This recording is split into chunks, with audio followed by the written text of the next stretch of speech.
हाँ, नमस्ते। आज हमारे स्टूडियो में हमारे साथ में हैं दीपक जी व्यास सर, जो आपको बताएंगे 10th बोर्ड के अंदर हिंदी विषय के ऊपर किस तरीके से कमांड करें और स्टूडेंट जो है हिंदी में जो है अच्छे अंक प्राप्त करे। तो नमस्ते दीपक जी सर। नमस्कार सर। और अब हमारा पहला यह है कि आने वाले अभी बहुत ही कम दिन बचे हैं जी सर। और 15 दिन ही बचे हैं और 17 तारीख से हमारे 15 और 17 राजस्थान बोर्ड और सीबीएसई दोनों में एग्जाम स्टार्ट है जी सर और बिल्कुल। सिलेबस भी लमसम है।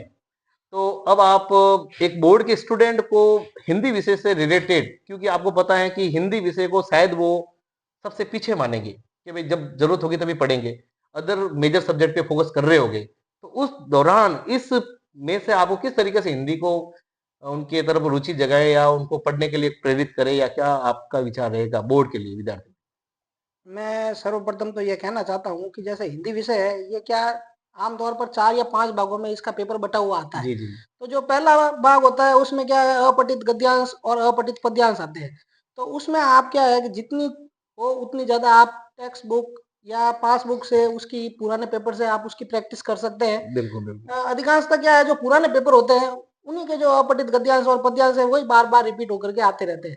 तो उससे अपने को आइडिया मिलता है। तो और पुराने एक पेपर आपके कहने का मतलब कि जो पुराने पेपर हैं हाँ वो जी सर। उनको थोड़ा प्रैक्टिस करनी चाहिए उनको। जी, बिल्कुल करनी चाहिए। और मैं ये कहता हूँ कि जब आप अपठित गद्यांश और पद्यांश को जब आप देखते हैं या सॉल्व करते हैं, तो उसमें क्या आप कई बार अपन क्या करते हैं, ऑप्शन को देख करके अपन ये सोचते हैं कि हाँ ये मेरे को आ रहा है, ब भर दूं या स भर दूं। लेकिन अपन को इसमें जल्दबाजी नहीं करनी। कई बार क्या है, ऑप्शन पूरे होने के बाद नीचे कूट मिलान भी आता है, तो उसमें लिखा होता है केवल दो, केवल तीन, हाँ, ए और एक और दो दोनों। उसको तो उस पहले उस प्रश्न को ध्यान से पढ़े आप। बिल्कुल पूरा बिल्कुल। हड़बड़ाहट में क्या है, कई बार अपन हाँ मेरे को आ रहा है, मेरे को आ रहा है ऐसा करते हुए अपन जल्दबाजी में वो प्रश्न गलत करके आ जाते हैं। तो इससे क्या है, अपने नंबरों का नुकसान अपन को ही होता है। तो इसमें किसी भी प्रकार की हड़बड़ाहट नहीं मतलब कुल करनी है, मिलाकर पहले आपका पेपर को कहने का ध्यान मतलब से कि पढ़ना पेपर है, को बहुत अच्छे से अच्छे से समझ एक बार करके। समझना कि क्या कहना चाहता है। जी, और बिल्कुल। इसमें कई बार क्या है, कारण और कथन से संबंधित प्रश्न भी आते हैं। तो हम्म। कारण और कथन को ध्यान से समझना है, उसके बाद ही अगर वो उसकी सही व्याख्या कर रहा है, उसको सोच समझ करके ही उसका उत्तर देना है। और रही बात फिर भाग ये ऐसे उसके बाद ब आता है, उसमें कुछ व्याकरण से संबंधित प्रश्न आते हैं। उसमें भी अपन को कई बार क्या है, ध्यान से पढ़ना पड़ता है। ऊपर लिखा हुआ आता है मुख्य बिंदु कि भाई बिल्कुल। कोई 5 में से 4 प्रश्न करे। तो हम्म। अपन क्या सोचते हैं कि भाई ये मैं 5 में से 4 की जगह 5 में से अपन 5 भी कर लेते हैं। लेकिन जो है परीक्षा जांचने वाला परीक्षक होता है, कॉपी जांचने वाला, वो क्या करता है, जो सही 4 सवाल होते हैं उन्हीं को वो जांचता है। तो ये अपन तो क्या एक है, इनके लिए बेनिफिट ही है अगर 5 के 5 कर लेता है तो। तो वो इसमें ऐसा है कि जो ऊपर के जो प्रारंभ के जो 4 होंगे वो उसी को जांचेगा। उसमें अगर एक आध गलत भी हो गया तो वो उसके नंबर फिर आपको नहीं मिलेंगे। अगर 5वां सही है वो जांचेगा नहीं, उसमें वो अतिरिक्त लिख के छोड़ देता है। तो अपन इनको जो आ रहे हो वही 4 अपन अच्छा, को वो अटेम्प्ट ज्यादा करने करने चाहिए। चाहिए, बेनिफिट रहेगा। और अपन क्या है, ऐसा सोचते हैं कि हम 5 कर देते हैं हमको फायदा होगा, लेकिन ऐसा फायदा फिर अपन को नहीं नहीं हो होता। पाता है। बिल्कुल। ये इस बात को भी जरा अच्छा, ध्यान रखना दूसरा चाहिए। है कि अगर वो आपके जो पत्र लेखन है, वो पत्र लेखन कितना नंबर का आता है?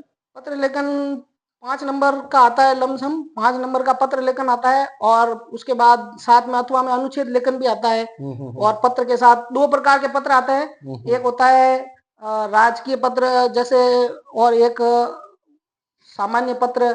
इसमें भी 2 प्रकार के पत्रों के भी 2 भेद हैं, शासकीय पत्र और एक सामान्य पत्र। तो उस पत्र का जो प्रश्न आ रहा है उसको भी अपन को समझना पड़ता है कि ये इसमें कौन सा पत्र पूछ रहे हैं, इसमें शासकीय पत्र लिखे या निजी पत्र है। उस हम्म। प्रश्न को भी पहले ध्यान से समझ करके फिर उसके हिसाब से अपन को उसका अच्छा, लेखन तो करना चाहिए। क्या पत्र के अंदर आपने देखा कि हमारे मतलब व्याकरण संबंधी कुछ मार्किंग उसमें करती है? हाँ, उसमें अगर अपन किसी भी प्रकार का जो अपन को एड्रेस लिखना है, कोई पता वगैरह, वो उसकी एक निश्चित, जैसे शासकीय पत्र हाँ, की कुछ सिस्टम लैंग्वेज होता कैसी है। होती है या निजी पत्र की कैसी होती है, अगर हम अपन उसको लिखने में, अगर वो शासकीय पत्र पूछ रहा है अपन निजी पत्र के हिसाब से लिख रहे हैं तो अपने अंक हम्म। कट जाते हैं उसमें। जी और जी। कई बार क्या होता है कि अपन हड़बड़ाहट में कोई चीज में गलती भी कर देते हैं लिखने में, मात्रा संबंधी उसमें भी कोई गलतियां हो जाती है, उसके भी नंबर निश्चित रूप से कटते ही अच्छा, है। इसका मतलब उसको लेखन कार्य जो है वो व्याकरण वगैरह सब देखना पड़ेगा, शब्दों हाँ। का चयन वगैरह। बिल्कुल। बिल्कुल। और ये जो उसके लेखन है, मतलब राइटिंग स्किल वाला जो पार्ट होता है, जी वो वाला सर। भाग होता है जो उसके अंदर भी कम से कम ये 2 चीज हो गई, पत्र लेखन और ऐसे अनुच्छेद। कई सारे आते हैं, स्वव्रत लेखन यानी बायोडाटा लेखन आता बिल्कुल। है, ईमेल लेखन आता है।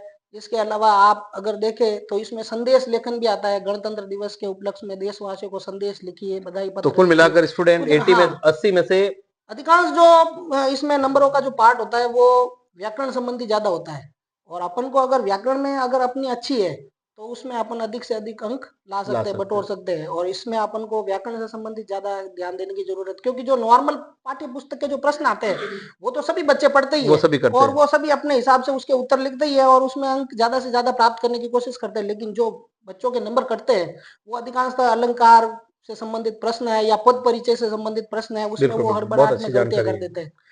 अच्छा, आप अभी हाल ही में काफ़ी सालों से ये सीबीएसई की कॉपी चेक करने जाते हो, जी तो सर। उसके अंदर आपको ये लग रहा है कि भई कहाँ का बच्चा जो है अपना डिफीट खाकर वो नंबर उसको क माइनस में जा रहे हैं। तो जी ये सर। आप अभी हमारे सर आपको स्टूडेंट को ये बता रहे हैं कि किस तरीके से आपको जो है अपने जो नंबर आप बनाते रहे हो, लेकिन वो भी कट जाते हैं, तो उस उन नंबरों को बचाना है। तो बचाने के लिए थोड़ा ग्रामर वाला जो मामला है, व्याकरण वाला हिंदी में, तो उसको थोड़ा आपको तैयार करना पड़ेगा।